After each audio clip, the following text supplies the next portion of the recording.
It's me. Hello, and welcome to Story Reckless. We are not playing Cain, but we are going to be talking about Cain.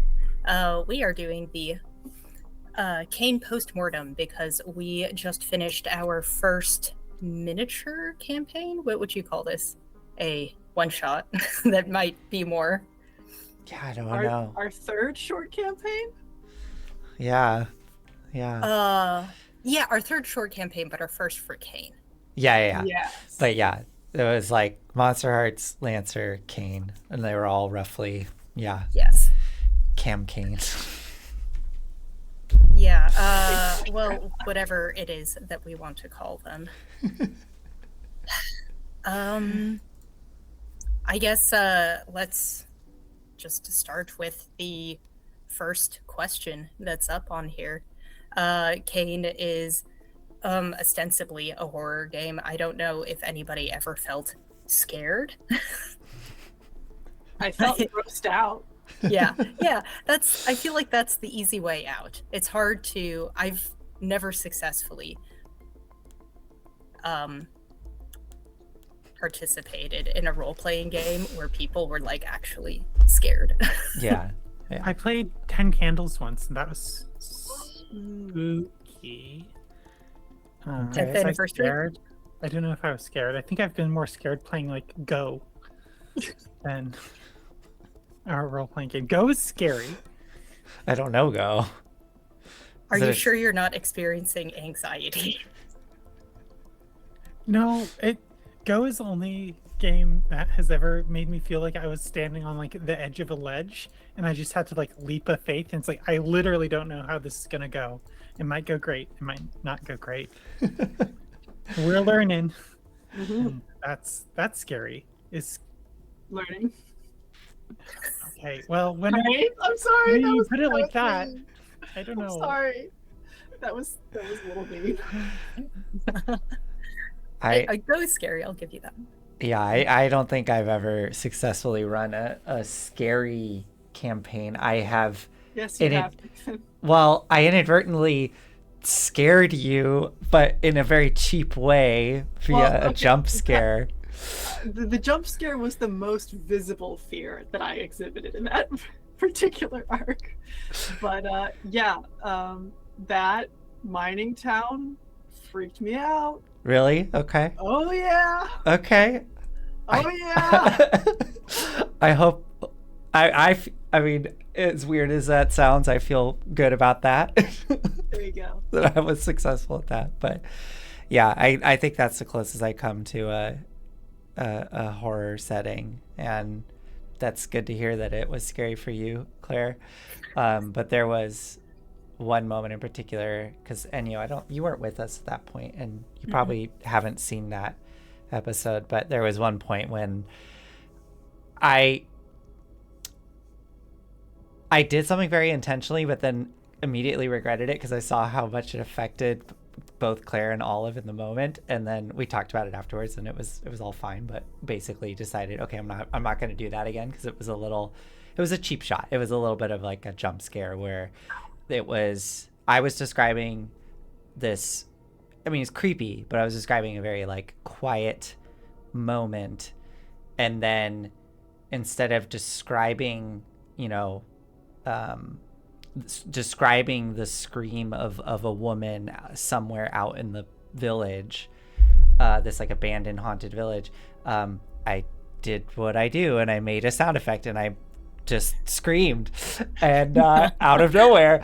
And so it was a very loud, creepy sound that was very sudden, and it totally, I mean, it worked, but again, it felt like after the fact, I was like, that was kind of like, it was a jump scare, right? Like, it's like the cheapest scare you can get. It's just literally unexpected, loud thing. So, but If you overuse it, then it's annoying and cheap. But I think that a well-placed jump scare can do wonders. I really appreciate how you always just go for it. Yeah. Well, I mean, if I ever plan to do something like that again, I would want a session 0 where I would check in with the group first to be like, hey, are you cool with jump scares? Because apparently I can do that. So, yeah. No, for this campaign though, yeah, I wasn't scared, but I was fucking loving it. Your descriptions were so good. So good, Enyo. Like, wonderful job. Um, it was so clear in my mind when you would describe the like body horror specifically, and I loved it. You all chose such very good characters for it. Yeah, so that was awesome, and I would say that even though I wasn't scared, I was disturbed, which I loved, and it was hitting the notes of like horror that I enjoy. So great job there. Yeah, I Yeah. feel like we did psychological horror rarely well. That the complexity, like the emotional and psychological complexity of the situation was very engaging. Wow, engaging. Was it also enraging? Not particularly. How about ingratiating? Ingratiating. You ingratiated yourself to me very well. No, but very engaging and creepy and chewy.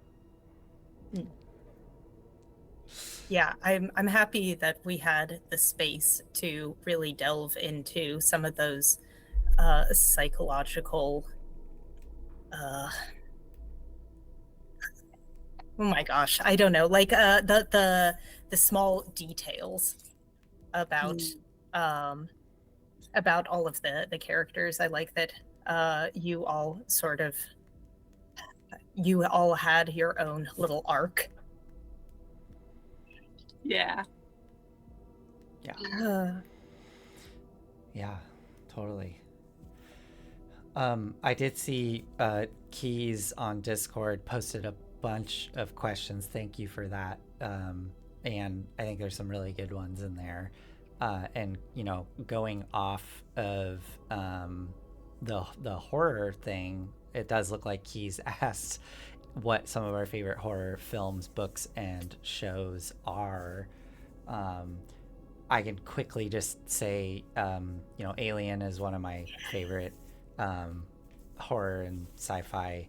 The Thing, so like, you know, all of that fits super well with this campaign, which is why I loved it so much. And then some less well-known ones. I don't know. I enjoyed The Descent. That was a fun one. I loved The Descent. Yeah. I also Staple of my college. I'm claustrophobic, so Yeah. I will say that fucking the first Paranormal Activity did get me real good. I genuinely struggled to go to sleep that night, that I like the night of after watching that. So Okay, well, as the person writing most of this, I was really inspired by let's see, there were several films, the most recent one being Bring Her Back, which is a sort of a possession film, but it is really a lot of the horror comes from like a child in foster care, or two children in foster care, and one of them is blind. And just the dynamics of having to trust somebody, having to choose between two people that you should trust, and one of them isn't telling you the truth. wow. It's a really good film. It's really gross. I mean, there are only a couple of parts that are really gross, but it's just the horror is so well done. It's less about it's not gory for the most part. But let's see what else. What was the name of that Annihilation. one? Oh, sorry. What was the name of that one?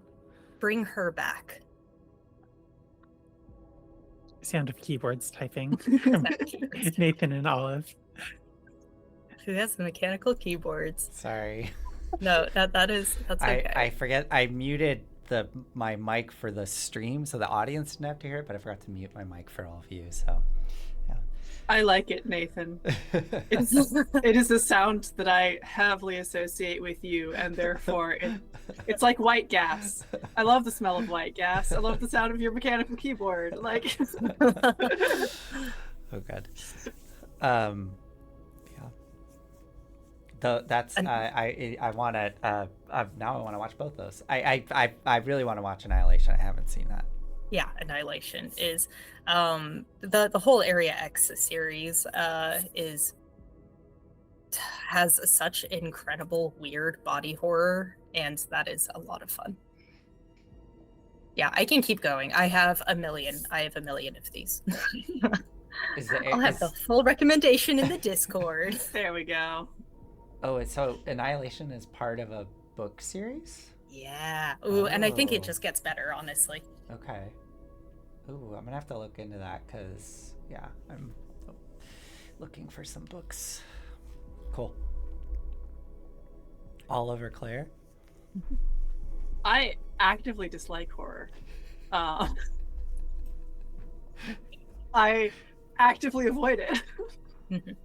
The one horror movie that I have seen from beginning to end is the 1930s The Mummy, which was like on my edge.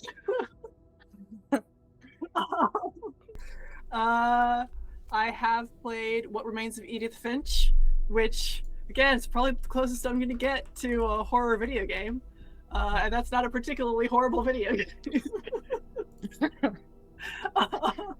Although I do highly recommend What Remains of Edith Finch. Again, like really fascinating psychological profile and like intricate family system that you can explore through a walking simulator that's quite creepy. So I was not pulling inspiration from horror on my end. Yeah, for me, I think Alien is my all-time horror. I do kind of want to see Alien. It's good. It's really good. People don't stop talking about it for a reason. I've heard it's both a very good film and also multiple people's lesbian awakening. Yeah. It's good. I would watch it with you, Claire, and I would tell you when the jump scares are coming because I know that film by heart. Great. I've only seen it once, I think. I've watched it so many times. But it and Annihilation are like my through line for like the sort of horror that I like zone fiction. Oh, I gotta watch Annihilation. Yeah. Do I play horror video games? I played Penumbra once, The Dark Descent, forever ago. I remember that. Yeah. Yeah. And it was a lot scarier, or a lot less scary when you played it, because instead of like hiding and like hanging out in the dark, you just like kind of like bowled forward and like ran into electric fences and died a lot, which like let a lot of the like tension out of the situation. Yeah, once you die, that's the thing, is I'm so bad at horror video games because I just die and die and die. I just die too much, and then it's not scary. I'm just like, oh, okay, here we fucking go again. Oh, great. Okay, you're gonna eat me, whatever. Yeah, I don't have that in me to build tension. I just saw Wash Grandpa's comment. Wash Grandpa. Nathan, can you also give a warning when the lesbian awakening is coming? Maybe. It's probably pretty early. Yeah, I was gonna say, I think credits or title card hits, and you're like, okay. I don't know about title card, but I think when they start to wake up in the pods, it immediately starts with Ripley in her underwear. Yeah. Ask me why I know this. And then I was gonna and then her being a badass. Things start hatching from eggs, but I guess the other one's also a lesbian awakening. I just, speaking of horror and hearing Claire, like the one horror film you've watched was the original Mummy. Does make me wonder if you would actually enjoy watching. There's these series of films that are like horror adjacent from the 40s by this. It's like various directors, but the kind of through line is that there was a producer who was involved with all the films, and he clearly kind of like, there's like argument that he was like the auteur as a producer kind of thing. Anyways, I took a class on him. This is why I know this, but his films are very mildly horror adjacent and weird and have really cool cinematography. The producer's called Val Lewton, and the films are Cat People, I Walked with a Zombie, The Leopard Man. Like, these are all like kind of weird films from that era that are like they're interesting. You might actually enjoy those. I potentially, yeah. Because I also enjoy what are they called? Film noir movies. Yeah, these definitely have some elements of that. There's some like incredible cinematography with really high contrast, like dynamic range of like lights and darks.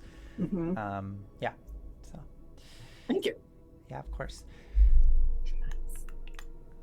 Should we do some more questions? Yeah. I would like to know about, if your character became a sin, what type of sin would they be? Because I What asked types you of guys sins are this there? earlier. Well, yeah, like in reading Shit, the handbook, I skipped all of that because I didn't want spoilers. Yeah. Okay. So Okay. I don't know what's available. Do you Yeah. think? Should I? Yeah. Should I? Yes, I think yes. it's okay to tell you guys this because Yeah. theoretically, I mean, you guys, exorcists should know this. Yeah. Well, well, are you gonna tell us the sins, or do you want to make guesses of what our sins would be? I'll just tell you.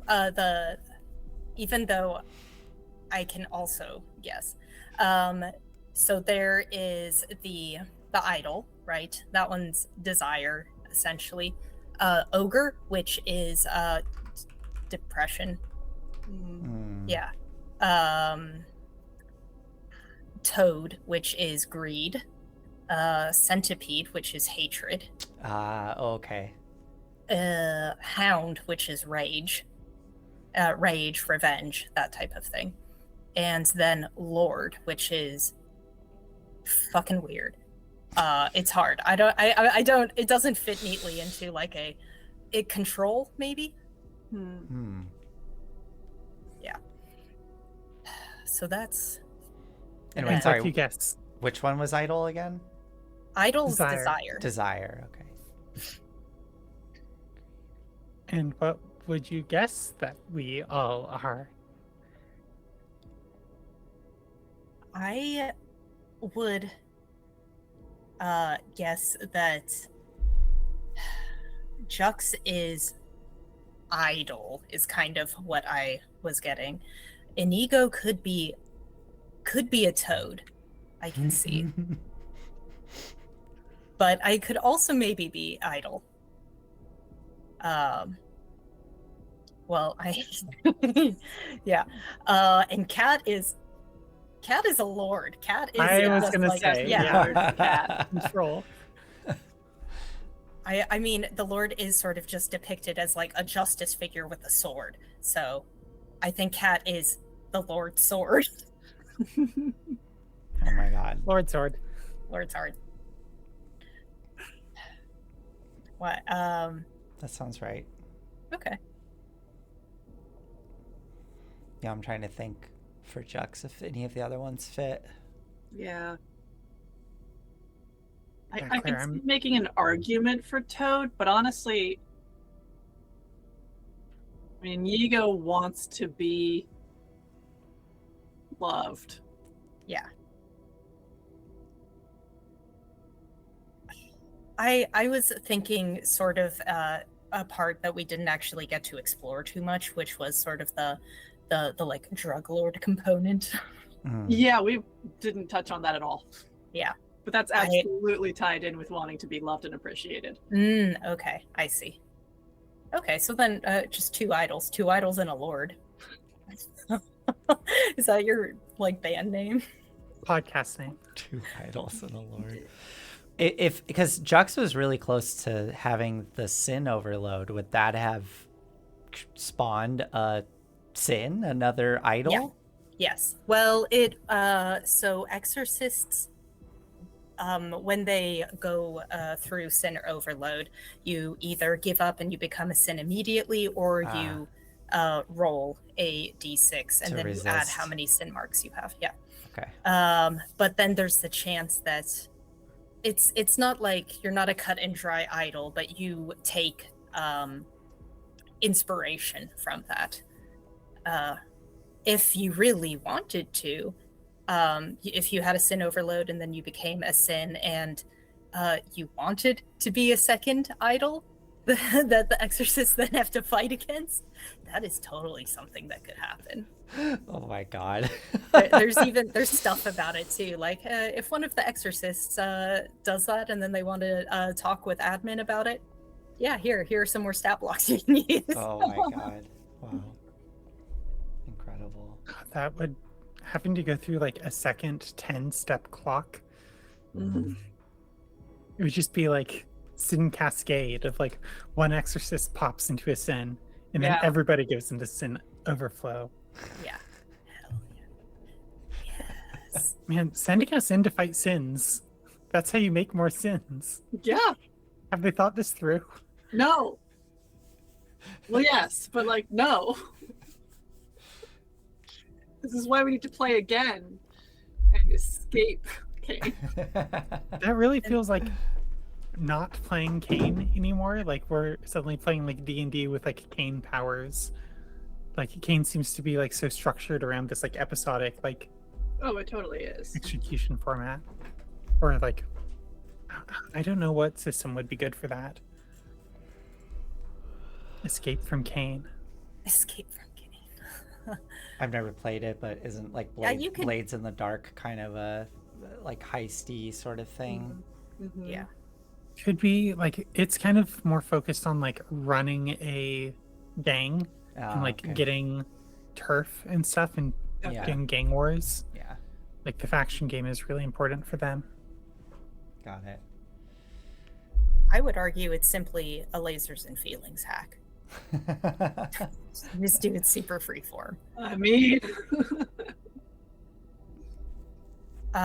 okay, well, what about, let's see, what was the return to Cain like then for each of the characters? And does anyone have plans for what they would spend a level up / grip on? Yeah. How much grip do we get? Is it 5? 2? Well, we didn't succeed in eliminating the sin, so we get grip deduction for that. I think it's 2. Oh. That ain't enough to get nothing. God. What was the return to King like? Quiet. Yeah. I think for Jux as well, I think Jux actually does go really quiet. I think Jux is a little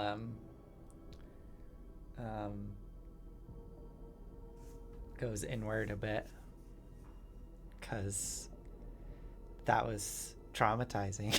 It's like being super confronted by your past in a really visceral way. I wonder, I think they probably would be like, wait, what happened to Kat? Excuse me? And like, probably would want to like do things about that. Like, oh my god, Kat's definitely in a briefing and also being kept, I think Kat the Sword is being kept and cataloged in the like Faraday cage room. I was just thinking, I think it might be a SCP Foundation sort of situation for the sword, where like the hilt, not hilt, scabbard of the sword, while, I mean, there's no like or soul or anything in the shell anymore, and so like the shell is just kind of like, oh yeah, like shell's like a civilian a little bit, can just like kind of hang out. Does Cat just get put in storage? Maybe. Inigo would have something to say about that, although I don't know if that would matter. Is there like cryo tubes and Cat is just like Well, no, I think Cat is put in storage, and then the shell is just like is around Castle, just like a normal girl. That's I don't know what that would be like. Just a body doing what the body wants to do. to sustain itself?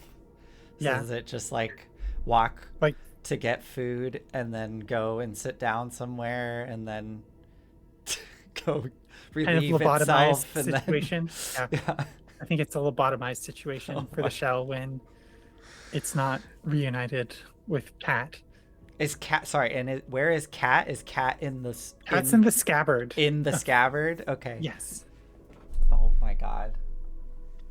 Can I check This is you wait, out? no, I want to Yeah, do can you this. check? I want Yeah, to keep check playing it. this. I want to Can I explore check this. Cat out? Like, and, take you Wait, for a wait. walk? So did Cat just turn into a sentient weapon? Like Yes. like just like almost D&D Okay, style but does this sentient sentient weapon need enrichment? I think it does.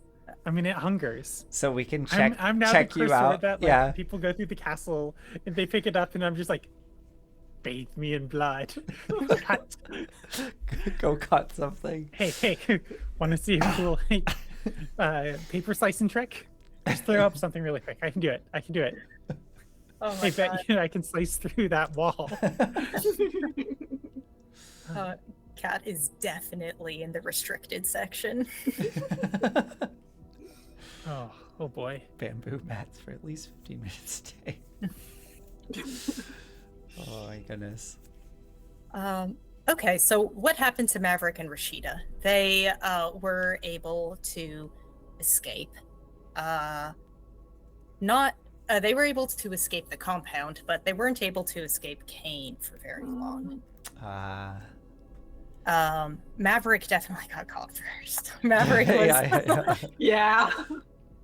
Yeah. I think Rashida just asked, like, okay, do you have a place to go? Do you have anything to do? And Maverick's like, yeah, maybe. And she was like, yeah, okay, cool, great. Here, I'll get you. I'll get you like a week in this hotel room, and then whoever is gonna come help you out is gonna come help you out. Oh my god. And then that night. Oh, yeah. She has stuff to do. She like had to get Danny's journal sent to like a whole bunch of people. I think she was up like scanning that and making copies. And all in all, just being a huge pain in the ass for Cain. Yeah, was she able to get anything out before Cain got to her? Yeah, I think Danny's journal is out there. I think they managed to recover. Yeah, you know what? I think his journal and also a bit of his video. Oh yeah, and Bring Her Back also has like a lot of grainy analog video aesthetics, which is, and also I saw the TV glow, of course. Yeah. Yeah, I think Rashida has backups of everything, and Cain thinks they got everything, but they didn't. Yeah, I want Rashida to like find handwritten notes in like her own hand, like referring to being like, here's a clue, and like it's really vague. So like if somebody else saw it, they wouldn't like know that it was a clue. But when she sees it, she's like, wait, I didn't write this. And then like she goes and like does some like Memento. geocaching. Well, Yeah. something. Oh, absolutely. Yeah, she definitely has stuff around like that, and it looks like something innocuous, like it's a grocery list, but then there's something on there that she would never ever buy. Yeah. That's cool. Yeah, Maverick caved immediately. Maverick is in Cain custody. do they get released once their memories are wiped? Like, how does that work? They get, yeah, so they get assessed for how much, whether they need to be wiped or if they can just be given all is fine, go on your way. And if they are also, I mean, Maverick is a sin waiting to happen. Oh, God. So, I mean, I think they have Maverick in custody for their own safety as well. Oh, no. Yeah. I mean, it's a good thing you talked to Maverick and got them out because they were definitely going to get merged with Ashwagandha. Oh, totally. Yeah. Yeah. Yeah.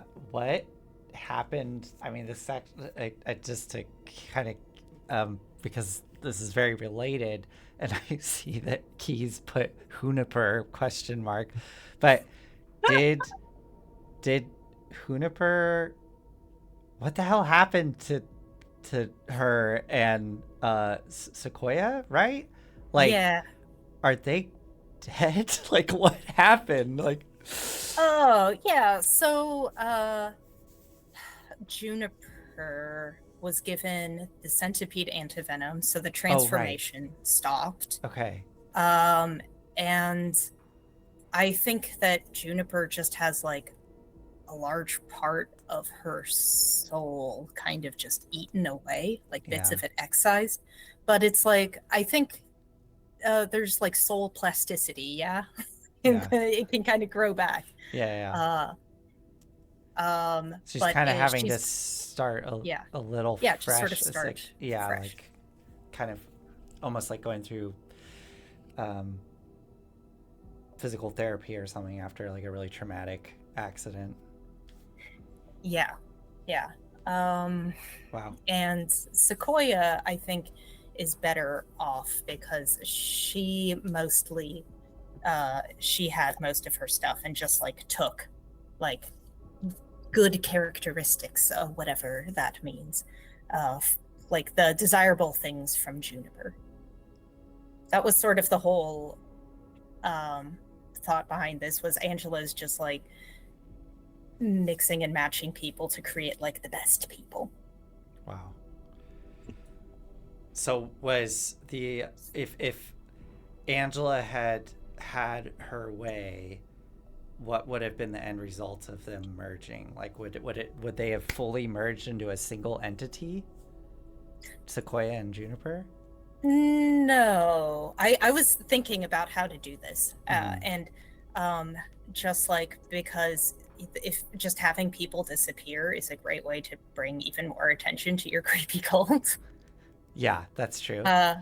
It made a lot more sense, and it worked really well with Kat's thing to just have these shells going around. Yeah. Mm-hmm.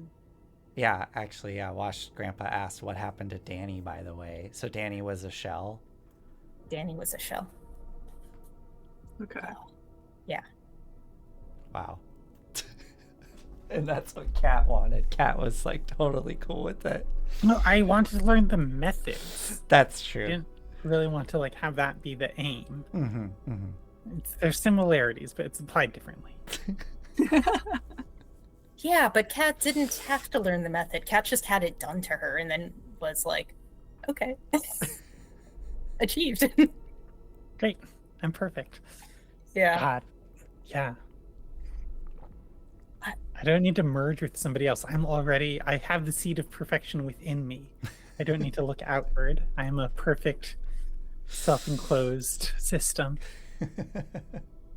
That really was so funny that Kat came perfectly just aligned with like, oh, this is the thing that I'm doing. And Kat was like, yes, I'll have one of those. Yes, please. Yeah, any excuse to hang out with a villain instead of fighting them straight, I'll take. You definitely wrong-footed her. That was a really cool moment. She was not expecting that. I none of us were. I sure shit wasn't expecting. I do think also the the joke of that question, Juniper ? I'm curious if Keys is wondering, indeed, who is Juniper? I mean, I think it became pretty clear by the end of it, but I don't know if Claire, you wanted to like speak more on Juniper, or just leave it. Just wanted to say Juniper. That's fair. Yeah, it was very fun. This was one of those times in my life where I have very unintentionally been on the same psychic wavelength as someone else. Enyo I did not plan this at all. Enyo asked me for a couple of characters from my backstory, and I sent them JD, including physical description and relationship and all that. Juniper already existed, turns out. And Enyo just slid JD into Juniper, and suddenly my heart is being ripped out of my chest. Thank you, Enyo. Amazing. Yeah, we really did just make like a love interest turducken. You did. I was really amazed. Even the fact that it was like, oh, JD? Oh, I already have Juniper. I'm like, okay, that's perfect. Yeah. Sure. It's like two people are kind of like squished together to form one perfect starsel. Weird. But yeah, Inigo's the character that I've done the absolute least amount of backstory work on before starting the campaign, other than like characters designed specifically for one shots in real one shots. Yeah, real one shots. Yeah. Yeah, that Jux was so not put together. It was like a name and a visual concept and running with the inspiration from the book for like the edit, what do you call the different things? Blasphemy, the edit blasphemy, and just like running with that. And I wish I had, I mean, I didn't, so oh well, but I do wish I had spent a little more time to give you some more stuff, and because seeing you play with like especially with Claire's backstory stuff was awesome. So yeah, but it worked out. It was fun to just kind of wing it. I mean, I thought it was really nice having Jux's backstory in with all of the mirrors and everything. It gave, I don't know, Jux was like kind of mysterious, and I guess that was out of like thinking it. But then it was cool to suddenly have like, this is it. This is his moment, or their moment when things start to make. Yeah. Yeah. So mysterious because I was figuring it out as we went. Nothing wrong with that. Yeah. What is Jux's favorite Pokemon? Oh. What's Jux's favorite Pokemon? It's a simple question. Yeah. Oh my god.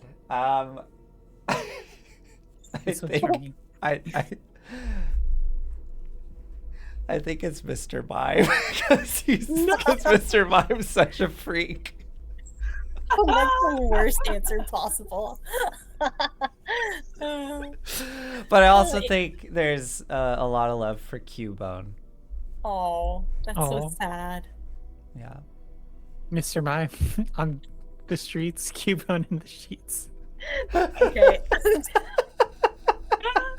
Anyway. Yes. Is Cubone's skull its mother's skull? Is that okay? I am remembering my Pokemon more correctly. Yeah. Yes, Wash Grandpa. Ditto is the obvious answer for sure, but I couldn't go with Ditto. So, yeah. And I was racking my brain because I saw the question ahead of time. There was a little list we were like looking at, and I saw it, so I was racking my brain like, what in the world is Drux's favorite Pokemon? And Mr. Mime popped into my head, and I was like, yeah, Mr. Mime's such a freak. That's definitely Jux's But favorite. Mr. Mime's a mime. Mime doesn't talk, but Jux talks a lot. It's kind of Jux's whole thing. Well, maybe the juxtaposition of Mr. Mime. This is galaxy brained. Yeah. Mr. Mime is Ash's dad. What? No, I've heard that. I've heard that, and I don't want to think about it. Oh my god. Well, should we go with the other one then for Claire? Yeah. Olive? Sure. That's Sailor Scout. What Sailor Scout is an ego? Honestly, I'm torn between Sailor Venus and like one of the Star Souls. Star Soul. No, Star. Star Soul. Wait. Stars. Sailor Stars. Wait, I don't know the Sailor Yeah, Stars. right. Which ones are There's the those? Star Scouts. The three gender bizarre pop stars. They're like a boy band in their civilian life, and then they're Excuse me? What? Yeah, and then they're like the handmaidens of Sailor Galaxia in their scout form. Oh, Star Soldiers. Thank you, whoa. ArcF2. Star Soldiers. Yes. Wow. I feel like Okay. Venus in terms of values, but the Star Soldiers in terms of like gender relations. Oh my god. Wow. I Going always deep have, on the Sailor Moon lore here. I always have to Yeah. look up Sailor Moon stuff because I never watched it, and I looked Sure. up the Star Soldiers or Star Soldiers. Is that what they're called? Oh, Sailor Starlight. Sailor Starlights. Okay. Yeah. Ultimate. Oh. Oh my god. Wild. I never even Weird got thing to is this happening point. here. This arc was never translated into English, with the anime, because it was too gay. In the anime, the Starlights were originally female, but they disguised themselves in male bodies while in civilian form on Earth. Yeah. They did this to help them look for the princess, and they felt a boy band would be less conspicuous singing about their princess, and also get them more fans, and thus, more publicity. Incredible. Incredible. God, Sailor Moon lore just is always so much deeper than I expect. What can you tell me about Sailor Venus? I know nothing. Like, why Sailor Venus? I just looked at a picture and I was like, it looks like another blonde lady in I mean, she is another orange blonde lady. skirt. Yeah. Yeah. She is the Sailor Scout of love. Okay. And she is all about, it's very performative romantic love, but she does have this core of she's in it for her friends. Okay. She is very femme and very like traditionally girly. She's so perfect. She is. She performs her gender so well. She gets an A. But yeah, Sailor Star. the desire for love, both romantic and non-romantic, is very Inigo. Do you I think think- you could? Oh yeah. Go ahead. Olive. If Inigo is like a little bit more straight edge, I think that would fit better. But Yeah. Sailor Venus would never do drugs. No, she really wouldn't. Which of the Sailor Scouts would do drugs? Most of them, frankly, I think. Oh my Mercury God. would definitely do Adderall. But but not in a fun way, I think. Okay, what's the drug of choice for each Sailor Scout? That's so relevant to Cain. Really getting off track here, but it's my agenda during every Q&A. I get 1 XP at the end of session if we talk about Sailor Moon. No, that's absolutely true. I bet you could put together a fair bit of Sailor Moon lore and how we personally relate to the Sailor Scouts by pulling every single postmortem together. Oh my god. And can win. As a lightning round, do you think you would be able to assign Jux and Cat Sailor personas? Yes, Cat is absolutely Sailor Saturn. Okay. And Jux, honestly, probably Venus or Mars. Okay. Probably Venus, actually. Okay. Venus is more charismatic than Mars. There we go. Did it. A straight. Oh my Sailor. god, yeah. Cat is Sailor Saturn. I forgot who that was, but yes.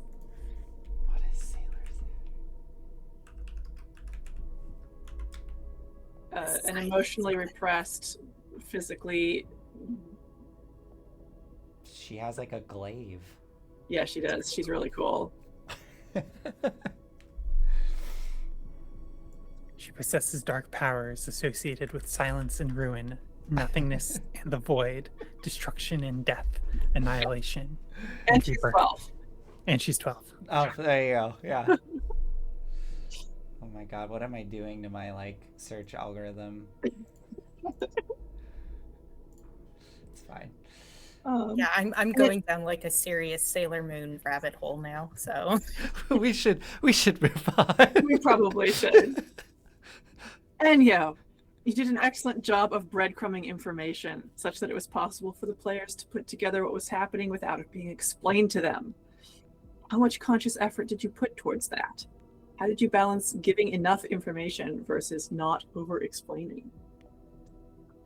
that is a very good question, and I'm happy to hear that it seems like it came out well. I've been too coy before, where I'm like, "Ooh, I don't want them to get it too soon," and then they don't get it.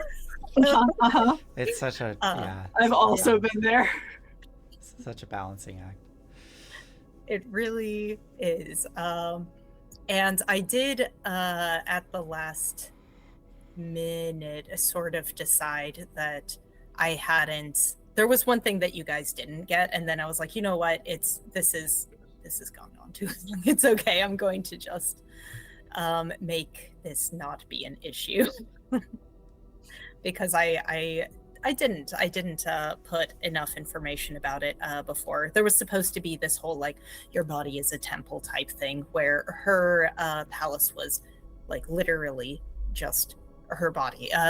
Twice a day during meditation, she would like open her palace to people to make it a little bit harder, and so that you guys couldn't do exactly what you decided to do, which was to isolate her. Okay. Yeah. But then I like that idea. Yeah.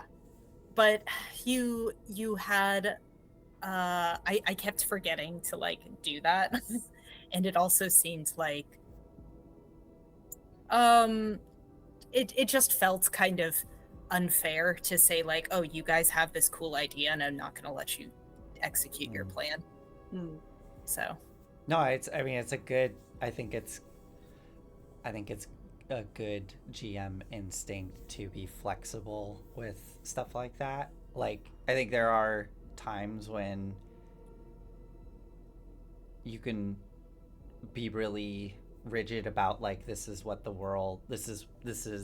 rules of the world and this is how the world has been set up. But I don't know, it's like, I think what you just said of, it was clear that we were perceiving the world in a certain way, and we were like providing a lot of evidence for that and providing a lot of action towards that, and for you to be willing to adjust without, I mean, like I didn't know that you adjusted. There was no knowledge of that. I think is good GM instinct, and I think it makes for like really good moments. Yeah, I mean, I'm not to toot my own horn. This is more towards Claire, but when Claire did the being like, oh, box of screws is a vampire thing, and then I was like, yeah. And I feel like that just ended up adding a ton. So Oh yeah. I'm glad that you did that, Enyo. That's a good instinct. Thank you. This is literally the third time I have ever GM'd, so I hope one day to feel confident enough and to also not have people sharing a wall with me so that I can also make fun noises with my Hey, I share a floor with my neighbor. My neighbor's my floor is their ceiling, and I just go for it. Yeah. It can be so mentally hard to do different things with your voice. Like, Claire, you've seen me before just like lock up and get paralyzed and trying to do character voices. Mm-hmm. It's scary. It's real. Yeah. It is scary. It's being vulnerable in a very specific way that we're not like trained for in day-to-day life. Mm-hmm. It's Reading funny. out loud has helped me a lot. Like reading out Mhm. loud a lot of the time before going to bed. That makes sense. Yeah. Yeah. Turns out practice. That's how they get you every time. Yeah, practice actually works, unfortunately.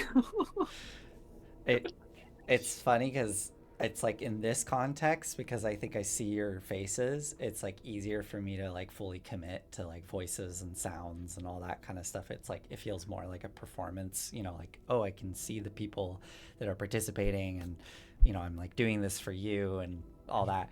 But like I've had a few times now where like for work purposes I have to like do something with my voice, and I'll be alone at home, but I can hear that my neighbor is also working from home. And that's when I get really, I have all those feelings of like, just sitting in my office completely by myself, not doing it for anybody but myself. And I'm just like, okay, let's do it now.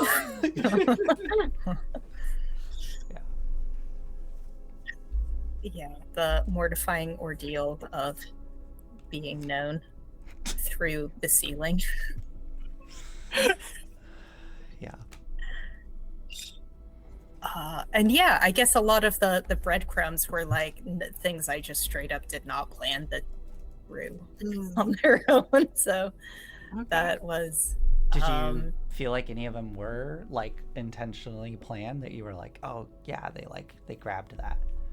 Yeah, a lot of it was. I mean, like Rashida was the obvious one. Oh yeah.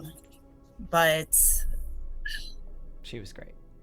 yeah, well, I'm trying to remember now. It's hard for me to remember like what my original plan even was, because this was supposed to be like 8 sessions. It's fine. It was good. It was all okay. How many did it end up being? 12. So not that bad. 13. 13. Wasn't 13. that exactly on your 1.5 guess? Of like, we Oh, say yeah, it 8, was. you say Yeah. 1.5 that? I usually say double, so I think I said 16. Okay. So Okay. so close. Yeah. Yeah. I think the biggest thing that wasn't supposed to be that just like existed because Inigo decided to smoke outside of the shed is the centipede.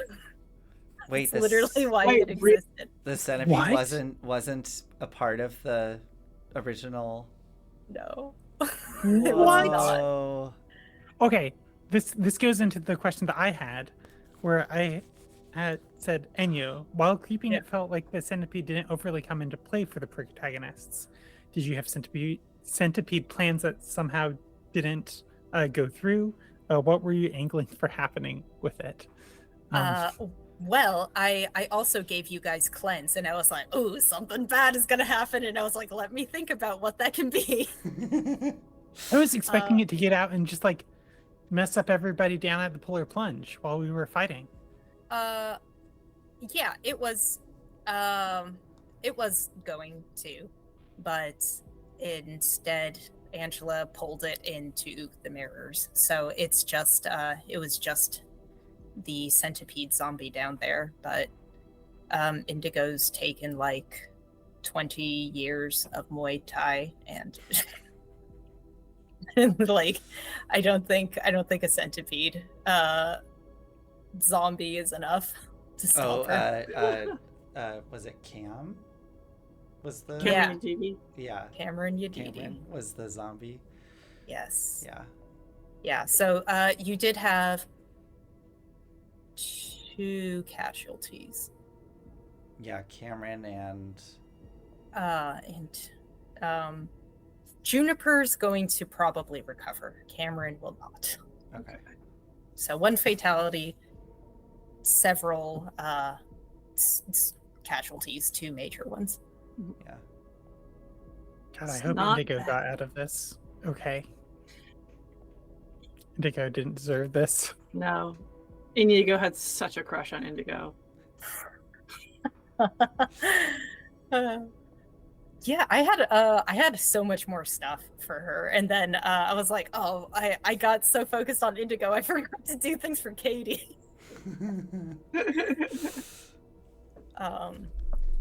Yeah, I don't know. A lot of this was kind of flying by the seat of my pants, so I'm happy that it sort of came through. Oh yeah, well, so the centipede, I guess, for cleanse, if the whole idea of the centipede is like, what happens to all of the unwanted parts? Well, somebody has to take it. So they were So- all going to the centipede. Yes. And so she was just feasting off of everybody's worst, horrible impulses. Like all of, what's his face? Mason Park's incel shit is like in there. I mean, I'm not going to say no. Look, it's an important function, but sometimes it turns you into a monster of hatred, and that's all you have to survive on. My goodness. Yeah, and I guess we saw Angela feeding Katie's stuff to the centipede there at the end as well. Got it. Yeah. I was curious if you guys had, this is for the player characters, so I guess Enyo, if you want to answer this for maybe like Angela or Katie or Indigo, any of your characters, but I was curious if there was any major inspirations you had for your characters, like whether it was like from something referencing pop culture, literature, or just something in your life. And of course, if you don't want to talk about it for any reason, then that's fine. But I'm just curious, like, sometimes people have like I'm going to base this off of this character or something. Or was it all just from your head? I feel like I did have a touchstone at the beginning, but it's escaping me right now. Mm-hmm. But it quickly morphed into just me working out some stuff about my relationship with work and projects and seeing myself as an implement of action. Yeah, Mhm. totally. I will say that your first pitch of Cat was sword. Yes. And I don't think I totally invented that. I feel like there's some character out there that's, I'm going to be this idealized version of something, just iconic. I think there's like a Sympho Gears character who sees herself as a sword. Hmm. I don't remember. I didn't actually see it. I was just told about it on Twitter before Twitter went under. But yeah, I think Cat for me was me channeling, because I was like kind of crunching on Lancer tactics for most of Cain here. And it's like, okay, I need to propel this meat body and take care of it well enough to produce the computer rules and programming on the screen to make such and such happen, and say the right things to the right people and emotionally hold everybody together. And there's just like very little room for being a soft creature. See. You took an aspect of yourself and turned it up to 11. That's what RPGs are for. You know, I you know, agree. you know. I agree. It's But, yeah. it's the standard fare. And the thing is, it works. It works very well. Yeah. Did you feel any sort of catharsis from this? I am actually the best, and it was a great idea, and I'd do it all again. Cat has no regrets. That's the sword now. Cat achieved their dreams. And Lancer Tactics is done, right? Or the Kickstarter. The part. Kickstarter stuff is done. Yes. But at what cost? That is You're a what- sword now. Yeah, you're a sword now. No, that's the thing you're paying for. That ain't the cost. Yeah.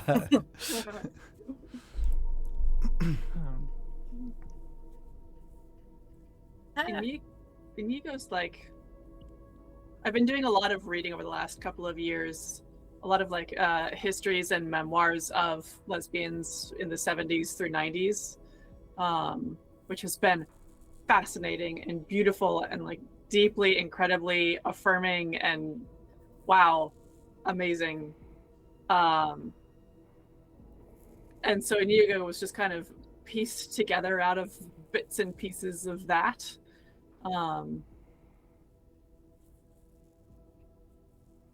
Yeah, a lot of, but like again, this was all like built during play. I think I just came in with the idea of long-haired Butch Dyke, who does and did, or who does and deals drugs and is going through a divorce. Not sure why that's happening.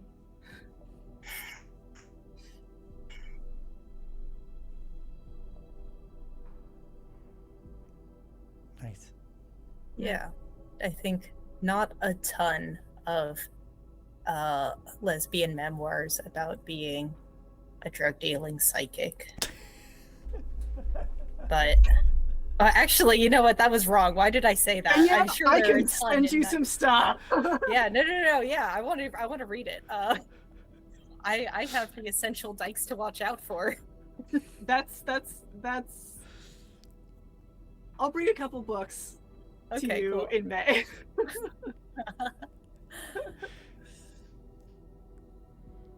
And did you have any inspirations for, I mean, any characters or like, or even, I mean, I know there was a question about like wellness retreats, like where did that come from? Like, yeah. Oh my god. I've never been on a wellness retreat, but I did organize a, what do you call it, bachelorette party? Yeah. So, yeah, I don't seem like the kind of person that you go to and ask, you organize a bachelorette party, but I was like, I'll do it. Yeah. Okay, we're gonna go to like a spa. And I'm like, this sounds nice. And then the more I looked into it, the more I was like, this is not nice. This is not nice at all. But I was the only one there who didn't think it was nice. So I wrote a thing about it, about why it fucking sucks. But everybody else was into it. Yeah, that's Okay. me being facetious. I mean, it Yeah. wasn't like that. I Yeah. was a little annoyed that they that it used to be a Tongva village and they didn't have a fucking land acknowledgement, even though I joked about that earlier. I was like, this sucks, you guys. Like, maybe at least show a little bit of self-reflection. Yeah. About what it is that you're doing here. Yeah.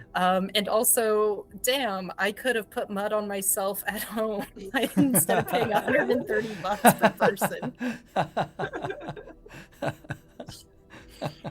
I do have this thing where, oh yes, I was reading a book called Fascist Yoga. That's what Oh. that's what Oh, started damn. this. So I used to think yoga was absolute woo-woo new age bullshit, Mhm. and I hated it. And then I did yoga once, and I was like, "Wait, this is great." And then I did yoga a lot, and I never really paid for it. I'd always do like the free yoga in the park or free yoga at the museum. And one of the instructors was this guy named like Willow or Hollow or something, and he would talk about how doing a headstand was really good for opening your third eye. Otherwise, your pineal gland gets calcified. And I was like, that's fucking stupid. That's so dumb. And then 3 years later, I read a paper about the calcification in the pineal gland, and I was like, oh my god, I can't believe this guy who thinks 5G is going to calcify his pineal gland was sort of right.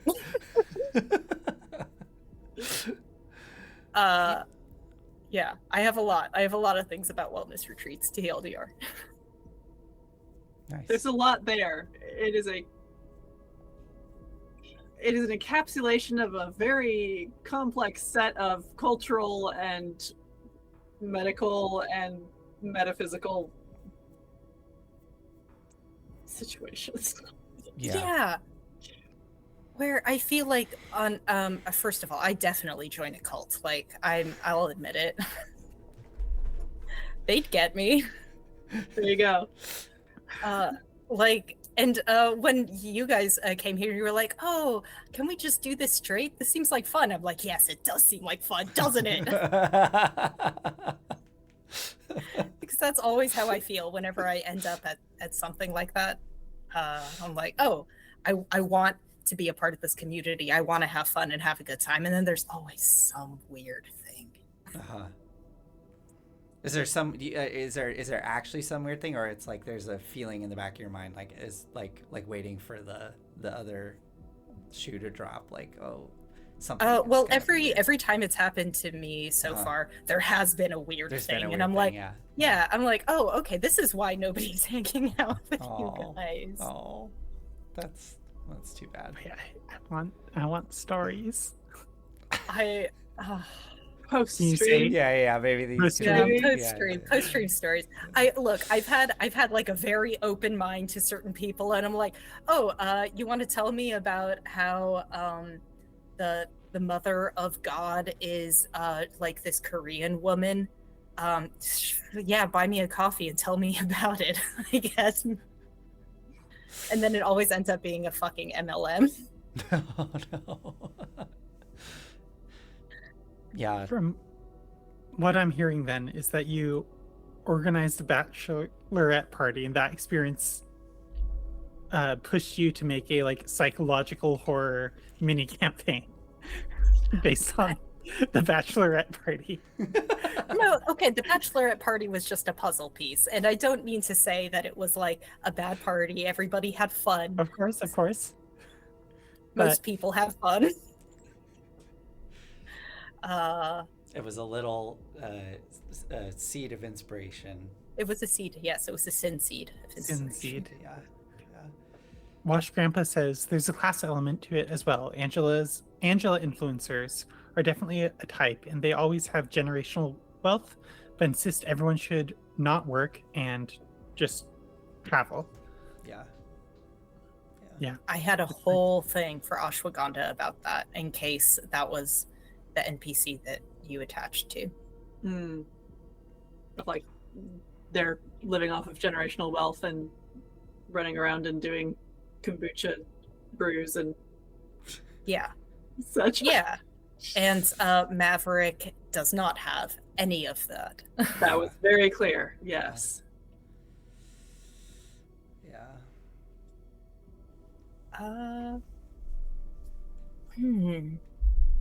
I am curious to hear what the process, like, what does sin mean to each of your characters? Is there like a feeling to accruing sin? That's a great question. For me, I know what it is. I accrue sin in real life this way, where when it's like I don't know, 11:30, and it's like, okay, it's bedtime, Olive. Or I could just pick one little more bug off of the bug list. Where it's like it's on a weekend. I'm not supposed to work on weekends. It's very clear. I'm not supposed to work on weekends. It's vacation this week for me. I'm not supposed to work on vacation. But I have like an hour until the next thing, and like I could just push myself to do it. Like it does need to get done at some point. And I'm just gonna dip a little bit into like my chest cavity and like pull this thing out and like pat it onto this like urn or vase that I'm making. I guess that's not how you make urns or vases. Some sort of sculpture. You're like, doing a decoupage, maybe. A what? A decoupage. A decoupage. Yeah, just add a little bit to this mural or mosaic. That's what dipping sin is. It doesn't feel bad. In fact, it can kind of feel good. It's what I want to do at the moment. It's what I'm driven to do at the moment. And just letting that have a bit of a longer leash than it should otherwise. Mm-hmm.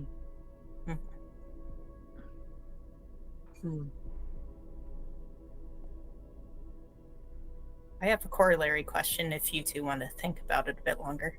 Yeah, go ahead. So it seems like Kat's agenda really, I don't even remember what Kat's agenda was, but because it felt to me like it was machine. No, it was sorcerer, which is just demonstrate flashing displays of power and invite catastrophe. Okay, fair. I get it. Yes. Which one's machine? Just doing the work. Okay. Kat's not. I mean, like, Kat's a implement and was talking about like doing the work and stuff, but it's like, yeah, if y'all don't want to do the work at the end, great, cool. Don't have too strong an opinion about it. Okay. Sorry, I just saw Arc F2 with there's the raccoon Illuminati. They're always there. I forgot about the raccoon Illuminati. Digging through the trash in the middle of the night. Digging through the trash in the middle of the night, knocking over cinder blocks. Oh my god. I don't know what I'm trying to think what it feels like for Jux. I mean, I like what you said, Olive. I think it does feel good, and it is like it's like, yeah, it's like always there. It's like I think kind of an addiction that there's like a wash of euphoria that comes with tapping into it, and then probably regret and guilt afterwards because of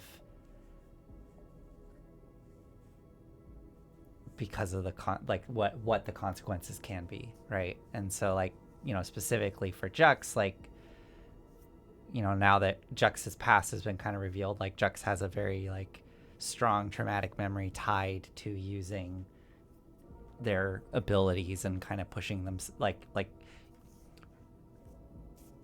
causing something really awful. And then I think as they've gotten entrenched with Cain, there's now the extra element of,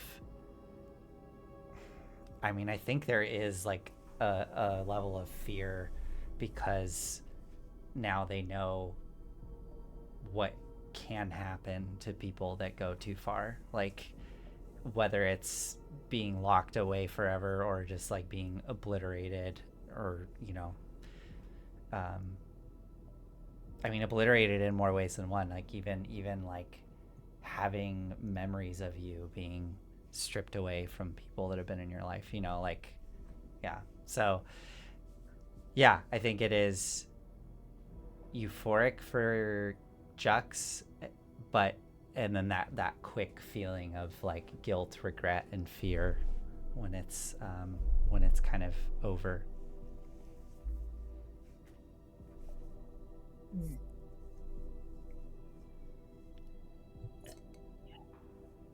I think for Inigo, it is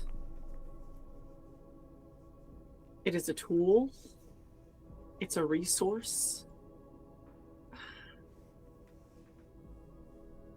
he is so much older than most exorcists. Like, he's a good 20 years older, at least. And I think that time without Cain's influence, alongside dealing with a cocaine addiction for so long, has meant that, like,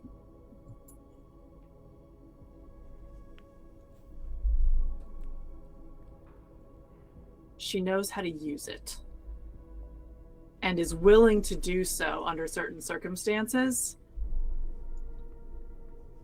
but not frequently. I don't think that Inigo used a psyche burst until like episode 5 or something.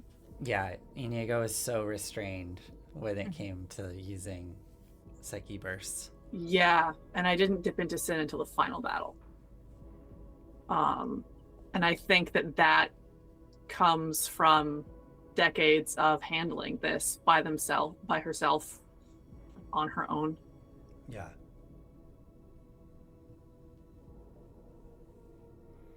So they might have a little more of a healthy relationship with it. One Maybe. of the members of the party spontaneously got like huge gut wounds and like blood black liquor on the true. regular Right, in the middle of like- the floor and needed medical attention. That's true. the thing of like, I think Inigo has a sense as to how far she can push herself because so much shit has happened.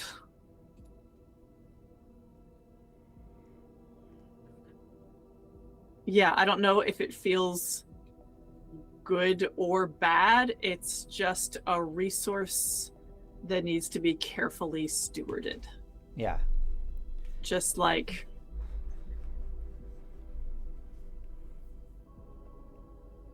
I don't know if they will ever fully be off cocaine, but it feels like, at least right now, something that they can partake in and choose to do so rather than have it rule her. Yeah. And that has not always been the case.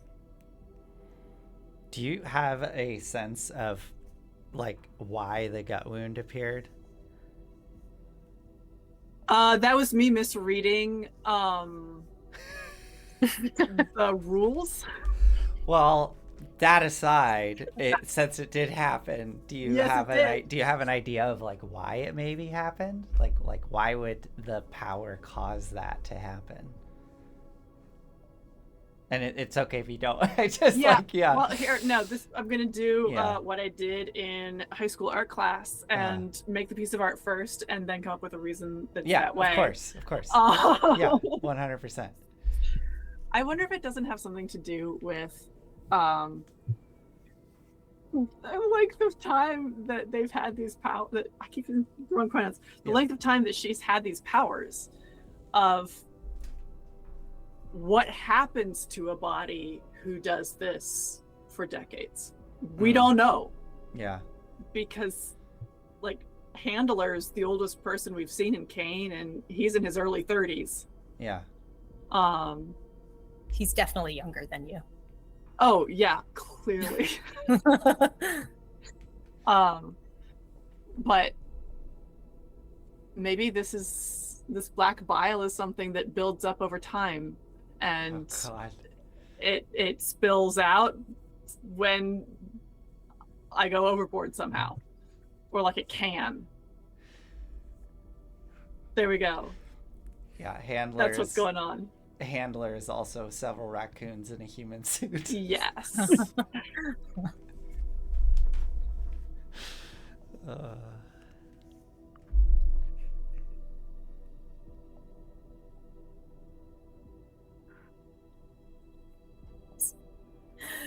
Sorry, I'm just laughing at this. At the, what do you call it? Ransom note letter meme. Oh. Yes. Oh, in the Discord. in the Discord. Yeah, Yeah, in the yeah, Discord. yeah. I did see ArcF2 asked if there was a character touchstone for Jux. Kind of. Jux was really personal for me, and I'm probably not going to go like super deep into it, but a lot of Jux's personality was based around a friend of mine who passed away. But yeah, I was thinking about this friend of mine and kind of some of the qualities that, I really liked about him and that I miss, and some of the things that I admired. And yeah, it kind of helped guide me. But in a lot of ways, Jux was also very different from that friend of mine. And I was able to sort of let Jux grow into their own person. And like, I mean, for example, my friend was not as like, I don't know if this is like the right word, but like, I was trying with Jux, I was trying to like experiment with like literally physically here in this space. I was experimenting with like clothing I wore and allowing myself to go outside my comfort zone with the types of things I wear in daily life, and wanting Jux to be this more kind of like flashy, I guess, like with like the jewelry and just like going in directions of fashion that I just don't explore as a person. And that was entirely Jux. Like that wasn't based on my friend in any way. The only real aspects of Jux that were coming from my friend was just kind of this very high level, like I don't know, like energy and like just kind of pushing buttons, and just really didn't really like authority, didn't like being sort of like trapped in this, this structured space, and just willing to kind of say whatever the fuck, and like, and also just being like really physical. I mean, there was a moment with Inigo when when I just threw a pillow at him and then just like ran out of the room. And like my friend, one time when I was walking to class, like he must have saw me like from across the way or something, because I was like walking up to the like portable building or whatever, and the door just like busts open because it was around lunchtime, and the door just like busts open. He comes sprinting out with a full thing of like soda and like a like a paper cup. He just goes ah, and just throws it at the ground at my feet, and it just explodes everywhere. And it was just like so like he didn't throw it at me, he threw it at my feet and it exploded. But it was just so crazy, and like, and it made me laugh, and it was and then he came running at me, and it was like very like physical and kind of wrestling, and just really, even though it was like you could argue like almost a violent act, but it would also felt very like endearing, and just kind of like, I like you enough and I trust you enough to do this really crazy thing to you, and I'm kind of like trusting you to not like, I don't know, like to like accept it, or like to go with it, right? So that sort of came out with that like high level of just that energy, the exuberance. Yeah. So that was okay. That was like Jux's touchstone, and then I was just trying to push myself in directions of playing with other aspects that I've been curious about. So yeah.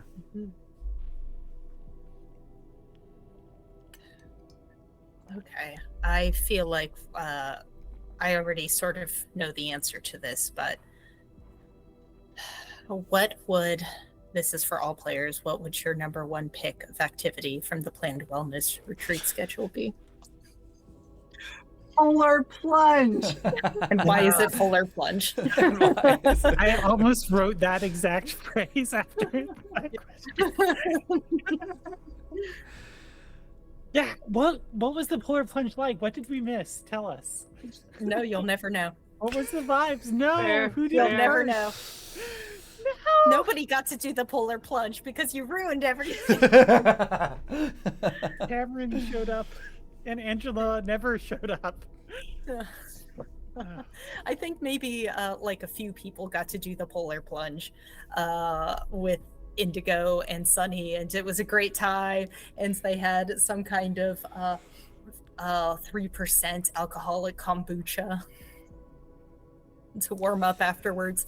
And then Cameron showed up, and everything went to hell. Mm-hmm. Yeah. I mean, And- yeah, I think polar plunge for sure.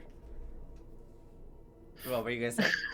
No, just that Maverick told Ashwagandha, and Ashwagandha told Angela, and that is how Angela knew to move up the thing between Juniper and Sequoia. Oh, Aha. got it. Just in case somebody like called me out on it, I was like, I have it. Yeah, I have think done a polar plunge before, and it was fun. I'll say that. in Antarctica, right? Yeah, Whoa. Yeah. That's it was in quite a place to do it. the South Pacific. A true polar plunge. Was They it- tied a rope Yeah. around the waist. Was it off the side of a ship? Like down Yeah. at the bottom? Like, yeah. I had a friend who did that like a year ago or something, and he was like showing me the pictures of it. I was like, oh my god, this is insane. It looks so crazy. What was I- it like? Oh, you're asking me? Yeah. Oh, okay. Well, I want to know. It was. I didn't bring a swimsuit because I wasn't expecting to go fucking swimming. What did you wear? Were you just naked, or did they No, give you like a I was- wetsuit or something? No, I was just wearing my underwear. But I was like, if I get the chance to do this, I'm gonna do it. And also, my mom sort of bullied me. She was like, "No, go! I'm not gonna go, but you have to go."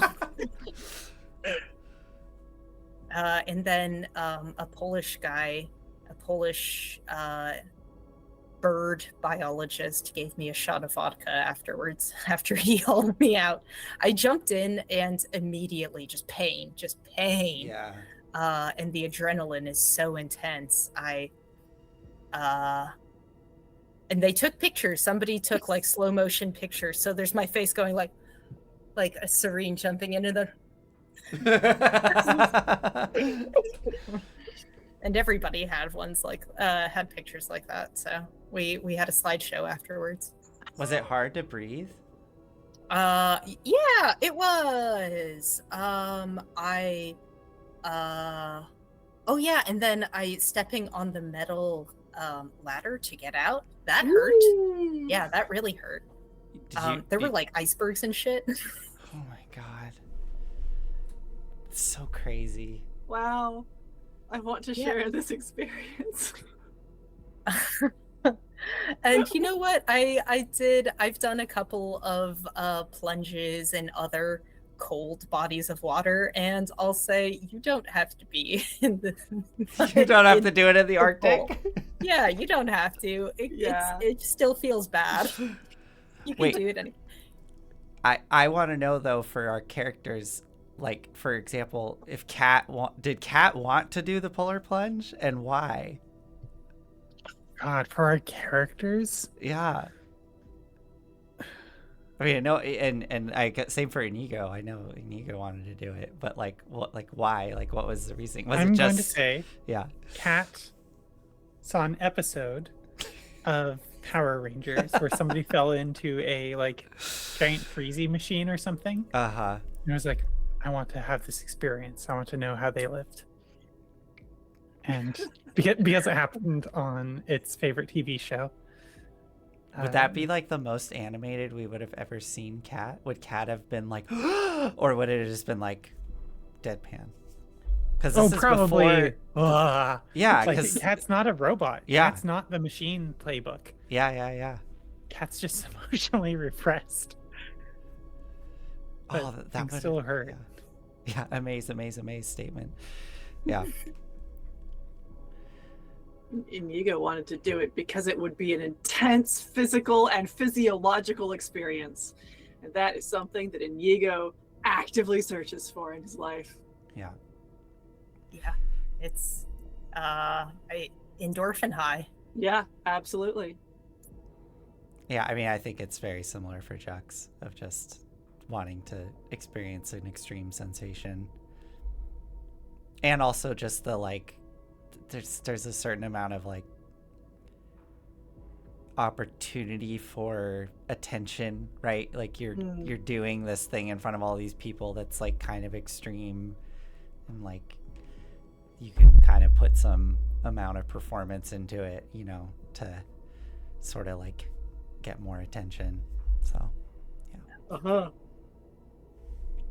Well, the good news is for all of your characters, you had to go through a centipede decontamination when you got back to Cain, so you did get a polar plunge. oh, okay. Yay! You did get a cold plunge. Oh, good.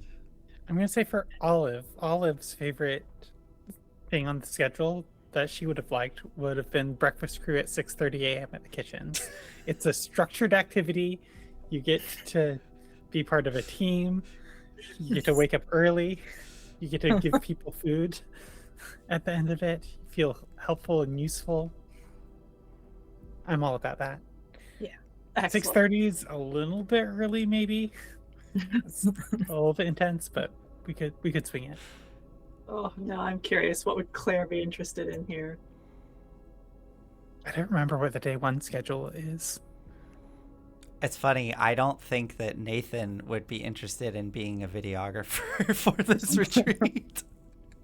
That's fair. I'd probably want to just do the sunrise yoga. That's I don't think I don't think I could handle the meditation. I just Oh, another bonus to breakfast crew. You don't have to do sunrise yoga. You don't feel pressure to do so. You have a socially acceptable excuse. I actually made the schedule so that you don't have an excuse. Wait, what? Wait, how is Yeah, it? 6 to 6:25 is sunrise meditation, and then breakfast crew at 6:30. Oh. Wait, But no. after Sunrise yoga. you said it, But yeah. sunrise yoga, you would have to miss sunrise yoga. You would miss surely. sunrise yoga. Yeah. That's the goal. Yeah. I changed that after you said that's like the cat was missing it, and then I was like, okay, fine, whatever, I'll fucking just change the scheduling. It's fine. Yeah. I'll make it consistent. Oh, oops. Probably That be is okay. sunrise yoga, but honestly, it might be the polar plunge.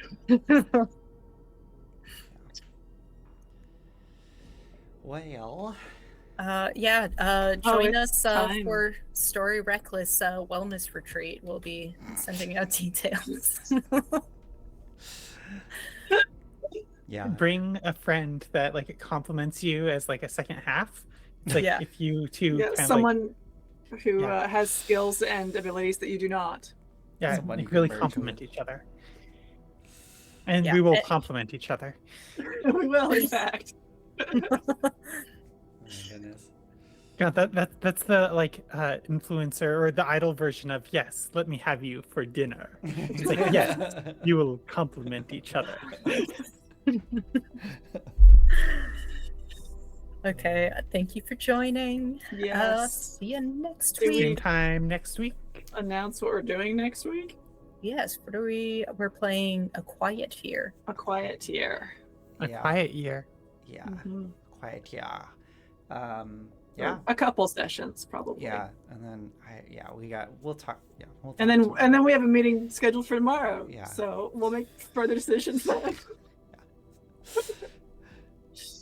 Good night. Good night. Good night. Bye. Bye.